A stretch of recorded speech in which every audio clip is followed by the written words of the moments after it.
Yes, you guys, welcome back. Today's a massive day for news. I literally have had to restructure this video now to break it up, because otherwise you guys would be here for maybe over half an hour realistically. For the first part of today's news, we have to talk about the big report surrounding Bruce Buck and Marina Granovskaia's future. We have big updates on Raheem Sterling. You guys, an official bid has been placed already. This is it. More will happen, and it seems we are doing everything in our power to sign Raheem Sterling, as well as a very nice and interesting report surrounding CLAUSS of RC Lons. Tons of things to discuss, talk about. Hit that like button, help me get over 2,000 likes for today's video, and get involved in the comments, my friends. Without wasting any more time, let's start things off and let's discuss the news that dropped literally like an hour ago, and that's the future surrounding Bruce Buck and Marina Granovskaia. We understand that, of course, Todd Boehly now is starting to restructure, the hierarchy of the club to his fit. Of course, he's our new owner. He bought us for 4.25 billion. It's common sense. And I'm kind of hoping as well too that, we're getting more information surrounding, other dealings outside of just transfer deals, that this finally explains why we haven't signed someone straight away, because the guy's literally just taken over us, of course, and there's still a ton of things to do throughout the entirety of the club. Regardless though, Bruce Buck today has stepped down as the chairman of the club. This is going to exercise in effect at the end of June, as Todd Boehly himself will now be that main benefactor and main chairman at the club, which now brings up interesting questions surrounding the future of Marina Granovskaia, where we've already known for a while now that there's a high opportunity that she will be leaving, maybe during this window or at the end of the window. But anyway, it's guaranteed now, as a report came up from Matt Law today, that Marina will be leaving the club, and Todd Boehly in fact will be replacing her role at this point in time.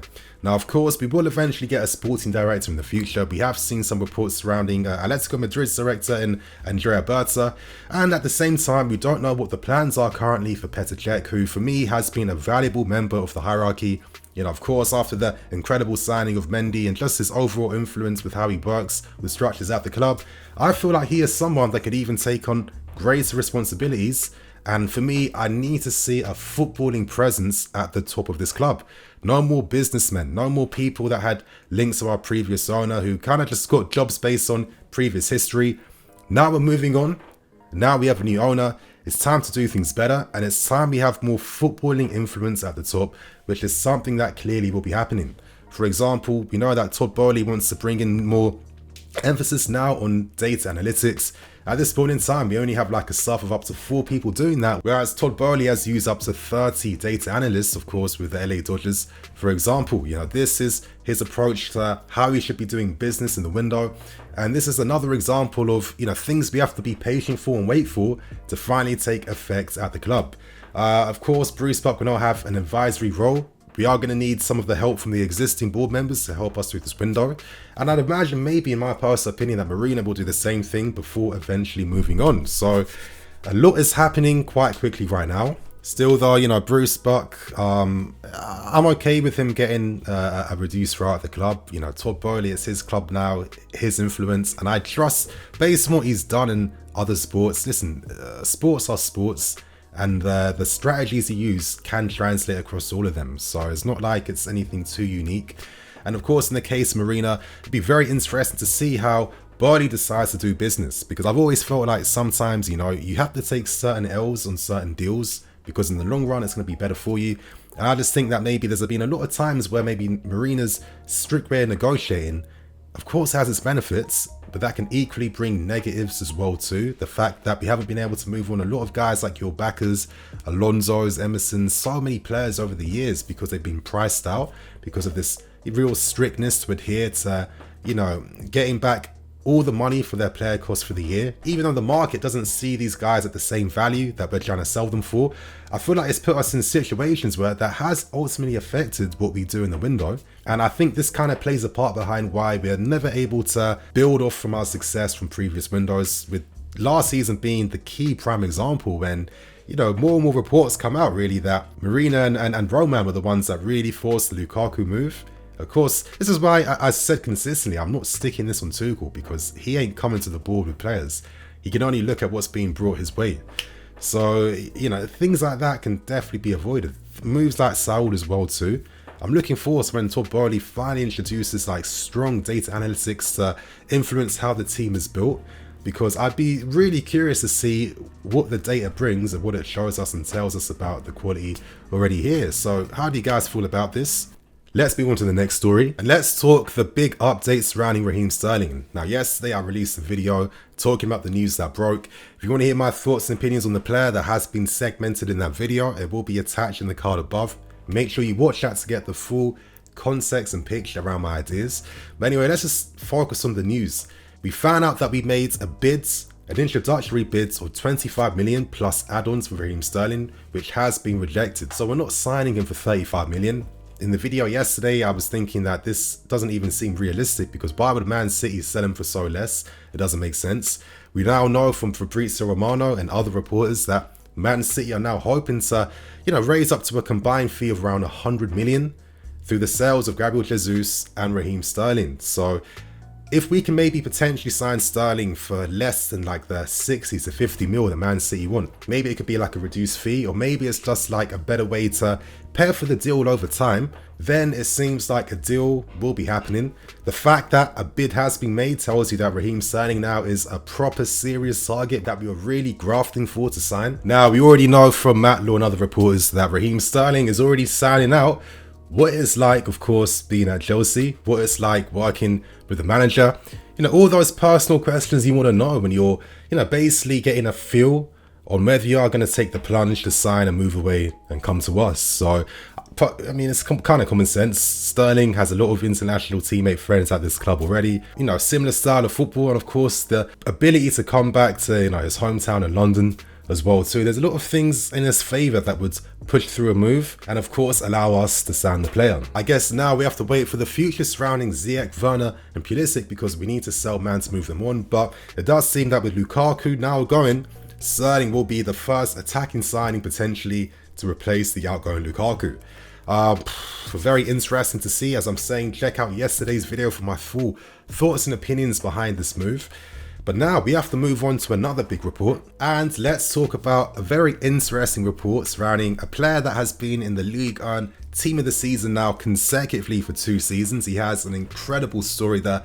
You guys know I'm a sucker for these types of like footballing stories, the underdog who had given up on the game, who was being discarded, who was being overlooked, rising above all of that and finding themselves at the very top. I love these stories, I love these characters, and today let's talk about the report surrounding Jonathan CLAUSS of RC Lens. Now, he is 29 years old, his contract does expire in 2023, and Lens won around 10 million euros to release the player and let him go. Now, Atletico Madrid shown interest since January and of course are monitoring the player. The guy has millions of clubs looking at him, naturally based on a relatively very affordable fee, and due to the ability he's shown over the past 2 seasons as well too.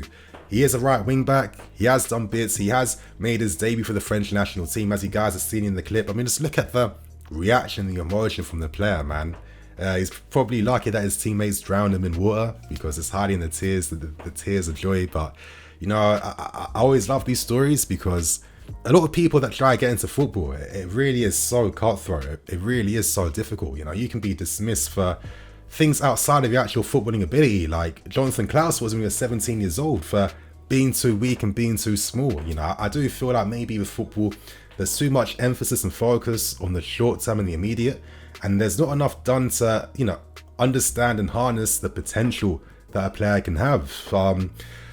It's interesting, but regardless though, let's stick to the news before I continue to give my thoughts and opinions. It seems like a bid of between maybe 7 to 8 million plus bonuses would be enough to entice a player that is a well-known Chelsea fan, which he said before. There's been a lot of his tweets coming out over the past 24 hours. Of course, I'm not going to be baiting the guy out with my platform, but if he was to sign for us, it would be an incredible fairy tale completed by the player. Anyway, French outfit Le Voir Donneur do report that we are monitoring the player, so this isn't concrete interest at this point in time, and let's understand what monitoring means in this particular context. For me, it's common sense. Replacements need to come in first, and first team signings have to be prioritized because they normally take a lot longer and take a lot more time. CLAUSS essentially would be fulfilling a backup role, which we all know we need, real quality behind your Reece Jameses and your Ben Chilwells. And I do think CLAUSS is a top player. I mean, the reason why he's been able to rise to the top, essentially, after all the hardship he faced, is due to always having excellent technique and being a very good football player, which has been a known thing throughout his entire career.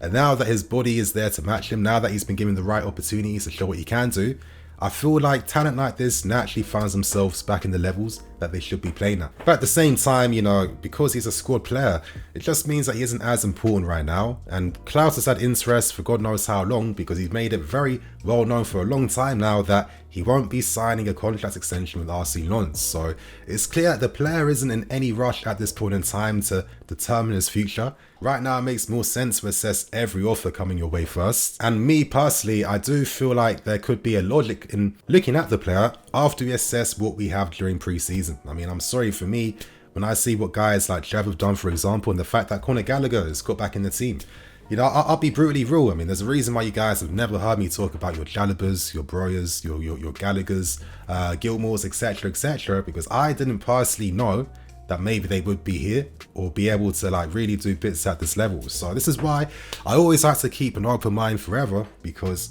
I accept that, listen, I'm a YouTuber. I don't have qualifications in football. You guys know that I'm all about the truth though, and, you know, investigating, and, you know, I do my research, and you guys know I'm very invested in the game. But that's not enough for me to be saying anything about, you know, having very definitive opinions on players.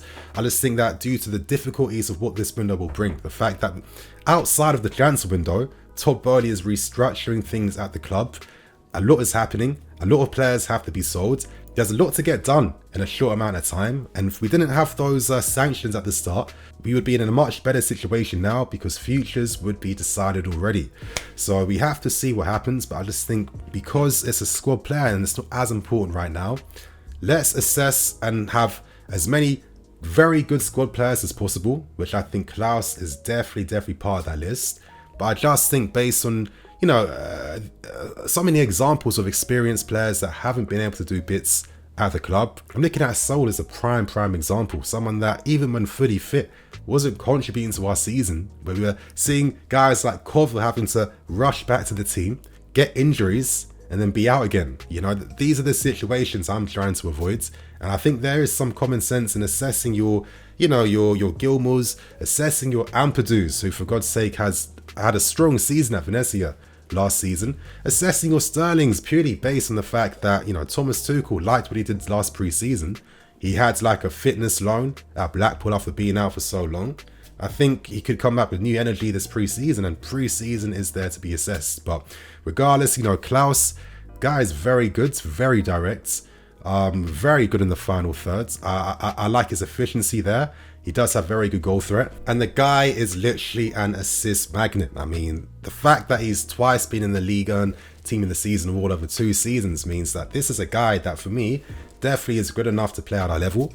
And knowing that he could be very easy to secure based on so many factors like the cheapness, him being a Chelsea fan as well too, and our need to get quality replacements for Reece James, I definitely am open and very happy to a move for the player. But I just think that based on how difficult I know this window is going to be, we just have to assess what we have first, just to really make sure that, okay, cool, it's time to move on and secure up. So you guys, that is all the latest news I dropped today. This video was going to be even longer, but due to the sheer amount of stories coming out right now, I literally have to space things out now. Expect another one to come out pretty soon after this, so you guys stay tuned. And on that note, of course, share your thoughts and opinions. How do you find Jonathan CLAUSS? This is a guy that you want to see at the club. How do you feel about Marina and Buck, of course, going, and of course having reduced roles and capacities, and Raheem Sterling as well too? Are you guys excited by a signing? I'm the FC, this is BlueLionsTV. I'll catch you guys later with some more videos. Cool.